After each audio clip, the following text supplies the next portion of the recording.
Hey guys, welcome to our Wednesday night live stream. We're so glad that you have joined us tonight. Tonight's going to be a lot of fun. It might even be lit. That's right, it could be lit. We're going to be flexing on you guys with a low-key lit game, and it's going to be a ton of fun. So stay tuned. Actually, it's probably high-key that we're going to have a lot of fun. Is it going to be high-key? High-key? I'm saying low-key. She's saying high-key. Maybe these random words we're saying out that we really have no clue what they mean will make more sense here in a couple minutes. Yo, so we're about to play a game called Classic Lit. There's going to be words that pop up on the screen. Each of us, me, Shelby, and Justin, are going to take turns defining each of the words with a classic definition of the word and a lit definition of the word. It might get a little cringy, so just hang on through the game. You got it? You know what you're doing? Shelby knows what she's doing. All right, let's get to it. So, guys, I don't know how good I'm going to be at this game, but my first word is extra. So, the classic definition of extra would be a lot of, too much, you know. And then extra would be over the top, like I got my... Extra. Extra, the classic definition of extra is when you have more than you need, right? The lit definition of extra is when you're doing too much. Girl, you extra. Extra. All right, so the classic definition of that would be simple. I need more. You want extra of something. Extra, the lit definition of that would be like you over-exaggerated something. Like, I guess, yeah, that simple definition. I don't have to go any further than that. Salty. And so salty is too much sodium. Well, not too much, but sodium, a spice. The lit version of salty would be you bitter. You're bitter about something that I've done. Salty, the classic definition of salty is when you have salt. I can't use the word to define the word. It's when you have salt on something, thus making it taste like salt, thus making it salty. The lit definition is like you're mad. You mad because whatever it is that you're upset about. Salty. I think I know this one. So classic definition would be something's too salty. You put too much salt on it. Salty, I think the lit definition of that would be something like you kind of had a bad attitude. Like, man, Corey walked up in here and he was kind of salty, right? Basic. Some would call me basic. Classic version, basic could be you just have a basic brand. So basic would be like, I need to go get my like Starbucks coffee. Basic, the classic definition of basic is simple. Like not too much, not extra. You're not extra, you're basic. The lit definition of basic, like you're average. Like you're not original, you're not unique, you're basic. Basic. Classic definition would be simple. The lit definition, myself actually, I think I would be considered basic with my hat and same shoes and same outfit all the time. I'm pretty basic individual. Flex. See those muscles? So flex, of course, is what I just did. Flex for the lit version would be I have like lots of money or I have nice cars, expensive things, and I'm gonna flex those like on my social media, flex those in front of my friends. Flex. All right. Flex, the classic definition of flex is like when you flex your muscles. I'm not going to do it because it's going to embarrass me because I have like bones. Or like something flexes, it doesn't break, but it like bends. The lit definition of flex, when you got something and you want everybody to see it, so you show it off. You flex on them. Flex. So you could be flexing at the gym, showing your muscles like that. Flex would be like when I'm in here playing basketball with you guys and I come in, I just wear you guys out. I'm so good, I'd be flexing on you guys. That's what that would be like. Ratchet. And so ratchet is like a type of tool that you use to ratchet something. I don't actually know what a ratchet does, but I know it's a tool. The lit version of ratchet would be, girl, you look ratchet. I guess the definition of ratchet would be busted. Like it just isn't right. Ratchet, that is an interesting one. Classic classic definition of ratchet is a tool that you would use to like do something with. It's a tool. I can't think of right now on the spot what you do with a ratchet. The lit definition of ratchet, you're like so extra that it's like too much, or like you ain't right. Ratchet. This one I'm not so sure on. So the classic definition of ratchet would be like something that makes a noise, like a ratcheting noise. That's kind of what I think about. Maybe that's not. I guess the lit definition's crazy. I don't know. Like I've heard people say, man, that was ratchet. So I don't know. Thirsty. Ooh. So thirsty would be, I need to quench my thirst, need water. And the lit version of thirsty would be like, boy, you look thirsty. As in, you are looking at that girl too hard. Y'all know who I'm talking about. Thirsty. Oh gosh. Classic one is you're thirsty. You want something to drink. You need something. You need some water. You need some nice cold sun drop to quench your thirst. The lit definition of thirsty, all you middle school boys out there, you're thirsty for a female companion. Thirsty. The classic definition would be, I need something to drink. I'm parched. Beverage in my body. Lit definition, I have no idea, honestly. I don't have a fat clue, and I don't want to talk about it because... Shook. So the classic definition of shook would be shaking. The earthquake shook me. The lit version of shook, shocked. Like, can't even believe that happened. Shook. Classic definition, something that has been shaken. Something has been shaken, it's been shook. The lit definition of shook, like something that like rattles you to the core, like you're scrolling through Twitter or Instagram or Facebook or whatever, and you see something you didn't really want to see, like a video of something or like a picture of something, and it like catches you off guard. You kind of like sit there and think about it for a second. Shook. This one, I think this is an easy one. All right, so classic definition would be something actually shakes you, like physically shook, or if something messed you up. I think the lit definition is very similar to that. Fit is my next word, as in like working out, really athletic, really strong. Maybe in the lit terminology would be, I don't know, outfit maybe? Fit, classic, you're in shape, you're strong, you work out. The lit definition of fit, your clothes, your outfit. My closet must be mad because it keeps throwing fits. Fit. So fit would be someone who's in great shape or something fits in a certain spot. The lit definition of fit, I have no idea. Literally, I don't. I'm not exaggerating. Woke. So woke is my kids woke me up at 6 o'clock this morning and I'm tired. I am awake. Or the lit definition is I am aware of that you don't have my best interest. Woke. Classic one is awaken. You woke up and you woke in the morning. Definition, lit one, when you know what's going on, you can read between the lines. Everybody else thinks it's right, but you're like, nah, bro, you're woke. Stay woke.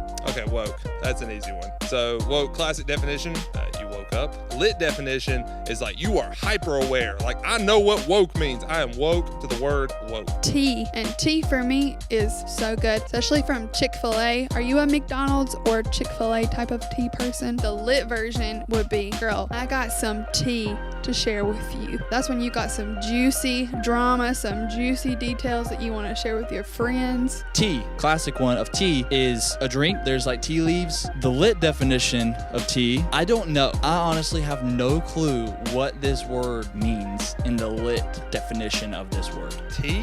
Oh, there's a lit definition to tea? So the classic definition would be the beverage, right? Tea leaves. But the lit, I have no idea. Maybe if something's sweet, like there's sweet tea, so maybe if something's cool, it's tea. What's up, everybody? Yes, I know I'm not Kaylee.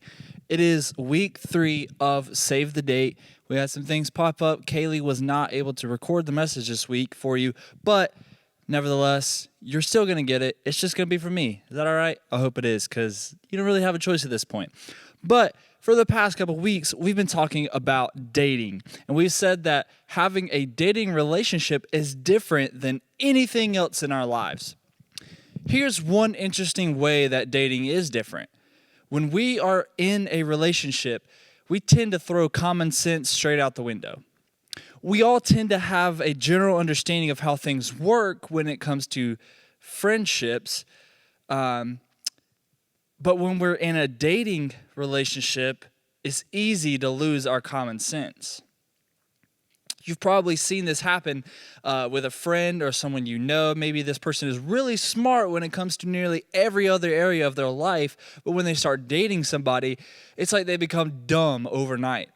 For example, Maybe you have a friend who says things like, I've never dated someone like this before. We have something special. And you're thinking, let's be real here. The last 4 girls were exactly like this girl, and none of those situations ended well, which means that this one won't end well either. Sometimes we're amused when our friends abandon common sense in their dating relationships. Sometimes it's just sad. And other times we watch people make bad dating choices and think, why would you do that? Don't you know how this is going to end? Don't you know how it always ends? In some ways, that's why people talk about regret so much when they talk about dating. It isn't that dating itself is bad. Dating can be a great part of your high school years. The problem is when we're in a relationship, it's harder to see things clearly. And when someone can't see a situation clearly, they make choices that they shouldn't have made otherwise. They make choices that they regret. And what's interesting is that although we see it when it's happening to other people, we don't always see it in ourselves. It's so easy to see something or someone being a bad choice for a friend. But when it's you and me, it's not that easy. Things aren't so clear. Maybe one of your friends have dated someone who doesn't have the best reputation, and you thought that he or she was making a bad decision. But then you met someone who also didn't have a great reputation, different reasons, but still bad reputation. And because you felt like your situation was different, you were confident that you could handle whatever happened. Maybe one of your friends had clear boundaries about what they would and wouldn't do physically in a relationship. And then they dated someone and crossed those lines real quick. Not the best idea. But then you started dating someone and thought, this time is different. Feelings were hovering around 10, and suddenly crossing lines seems like way more of a possibility than it used to. Maybe you had solid evidence that your friend's boyfriend was cheating on her, so you told her. But your friend was in denial about it and stayed with him anyways, which is clearly a bad choice that is it's definitely not going to end well. And then you dated a guy and got worried that he cheated on you. Obviously, this guy is canceled, right? That's the smart thing to do. But you said, he's different. Sure, he messed up, but it was an isolated event. It was only once. In every other way, he's great and perfect for me. So we'll move on from this. We all tend to have some general rules when it comes to dating. Don't date a cheater. Don't date someone who brings you down. Don't date someone who treats you poorly. And don't date someone who pulls you away from friends or goals or values that you have for yourself.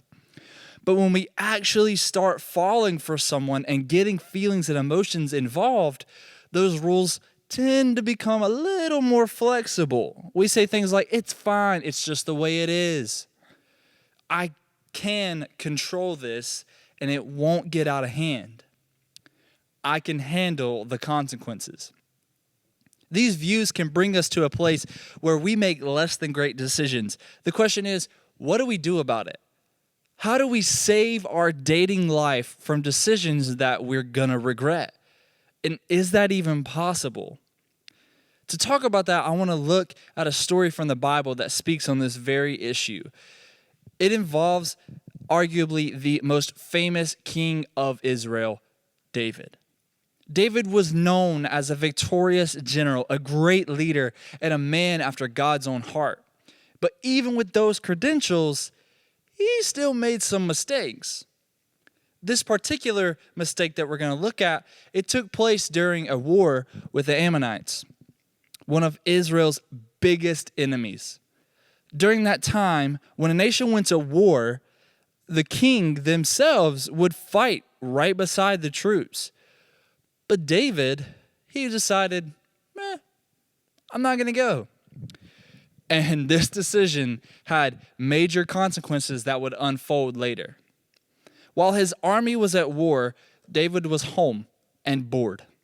He was just sitting on the couch, just scrolling through Netflix. He's already binged Outer Banks. He's already binged The Office 1,700 times. He's already binged all the greatest shows and all the greatest movies that are found on Netflix, and he's bored. He's just sitting there scrolling for days. So one afternoon, he takes a walk around the rooftop of his palace. He notices a beautiful woman bathing. Now, this is a very common thing. We got to remember, we're talking biblical times in Israel. This is a common thing. People take baths on their roof. The rainwater collects on the roof. They bathe in it. It's just a thing, whatever. David wants to know more about this woman that he saw bathing. Super creepy, like he spotted her bathing. He's like, I want to know who she is. But he's the king, so he's like, all right, that's fine. I'm the king, do whatever I want. He sends someone out to find her and get information about her. They come back, and in 2 Samuel, it says, she is Bathsheba, the daughter of Eliam and the wife of Uriah the Hittite. That's 2 Samuel chapter 11, verse 3. The messenger just didn't tell David her name, Bathsheba. He made sure that David knew she was married and someone's daughter. But David wasn't really interested in that. All he wanted to know is, who is she? He wasn't interested in logic at this moment. His judgment was clouded by his emotions. He may have even realized that it wasn't a good idea, but he was the king. He was an exception to all the rules, right? So David sends someone to go get Bathsheba and bring her to his palace. So we can imagine that there were a few assumptions that David made in this story. One, I'm an exception to the rule. Two, what I want isn't that bad. And three, I can manage the consequences. So we read on, he sleeps with Bathsheba. Soon after that, she discovers that she is pregnant. This was lesson number one for David. He was not an exception to the rules. Just because he was king, he made an irresponsible choice, took advantage of a woman he had no right to sleep with, and got her pregnant. It was a huge mess. But that would have been one isolated mess that he could have handled. But instead, he didn't own up to his mistakes. Instead, he panicked. He decides to call Uriah, Bathsheba's husband, home from war. He was thinking that if Uriah came home and slept with his wife, then everybody could say that the baby was his. We're really getting in like reality show, like Real Wives of Israel right here.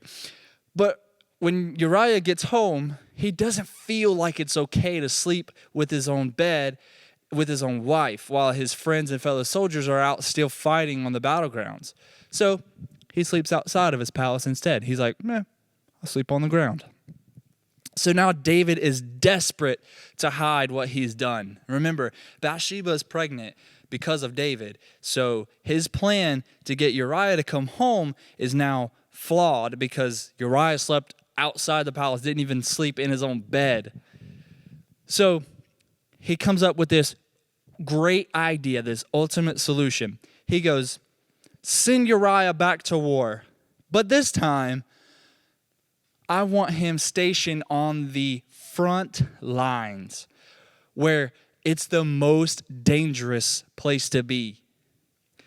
Because if I can't cover up Bathsheba's pregnancy, then I just need Uriah taken out of the picture completely. That's what happened. Uriah was killed, and afterwards, David made Bathsheba one of his wives.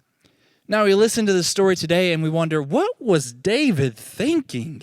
These are terrible choices. Like, why are you spotting a woman? Why are you spying on a woman bathing on a roof?